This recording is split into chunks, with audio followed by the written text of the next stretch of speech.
വിദ്യാർത്ഥി പ്രക്ഷോഭവുമായി ബന്ധപ്പെട്ട സാമൂഹിക മാധ്യമ പോസ്റ്റുകളിൽ പേർളി മാണി എയറിലാണ്. അവരെ അന്ന് മുതൽ ഇന്ന് വരെ നിലത്ത് നിർത്തിയിട്ടില്ല.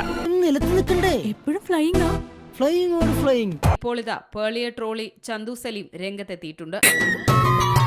വല്ലാത്ത ചതിയായി പോയി. പേർളിയെ മാത്രമല്ല നടനും BJP നേതാവുമായ കൃഷ്ണകുമാറിനെയും ട്രോളിയാണ് ചന്തുവിന്റെ പോസ്റ്റ്. നീ എന്താ ഞെട്ടാത്തെ? ഞാൻ ഒരു പ്രാവശ്യം ഞെട്ടിയതാ, എപ്പോഴെപ്പോഴും ഞെട്ടാ എനിക്ക് വട്ടൊന്നുമില്ല. കശ്മീരിൽ കല്ലേറ് നിർത്തിച്ചവർ ഡൽഹിയിൽ കല്ലേറ് നിർത്തിക്കാൻ വന്നിട്ട് തിരിച്ചുപോയി എന്ന് കേട്ടു. ശരിയാണോ guys?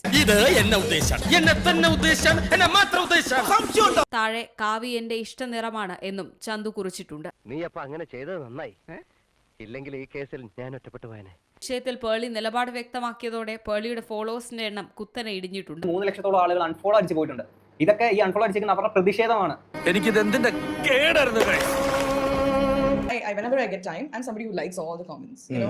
But someone filter the bad ones or മൊത്തത്തിലൊരു അഭിപ്രായമുണ്ട്. കാര്യം സത്യമാണെങ്കിലും എനിക്ക് അംഗീകരിച്ചു കൊടുക്കാൻ പറ്റുമോ? Actually, there are no bad ones. oh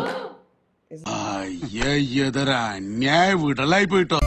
എന്നാലും വലിയ തൊള്ളിസ്റ്റോ ഇല്ല, സത്യമാണ്. Isn't that normal? എന്റെ പൊന്നോ ഒടുക്കത്ത അഭിനയം. I believe, like, even if there is criticism, I take it in that stride. എന്നിട്ട് കമന്റ് സെക്ഷൻ ഓഫ് ആണ് ഗൈസ്. പേർളിയുടെ കമന്റ് സെക്ഷൻ ഓഫ് ആണ്. ഇത്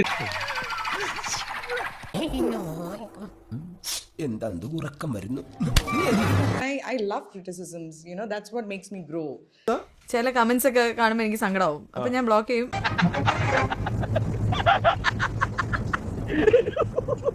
വല്ല കാര്യമുണ്ടോ? എന്തിനാണ് ഇങ്ങനെ ഇല്ലാന്ന് നടക്കണേ? ഇതപ്പോ തന്നെ 10,000 പുറത്ത് കമന്റ് വന്നു. അപ്പോഴത്തേക്ക് നെഗറ്റീവ് ആണ് കൂടുതലും. കുത്തിയിരുന്ന് കുറെ ഒക്കെ ഡിലീറ്റ് ചെയ്ത് കളഞ്ഞു. മേലാൽ ഇങ്ങനൊന്നും ചെയ്യില്ല. 5-6 എല്ലാവർക്കും പറ്റേ. ചോദിച്ചവരെ ബ്ലോക്ക് ചെയ്ത് കളഞ്ഞു. എന്നിട്ടും നെഗറ്റീവ് വന്നപ്പോഴത്തേക്ക് കമന്റ് സെക്ഷൻ ഓഫ് ആയി കണ്ടം വഴി ഓടി. വീട്ടിൽ തന്നെ ഇരുന്നാ മതി, ഇനി പുറത്തോട്ടൊന്നും ഇറങ്ങാൻ നിൽക്കണ്ടാട്ടാ.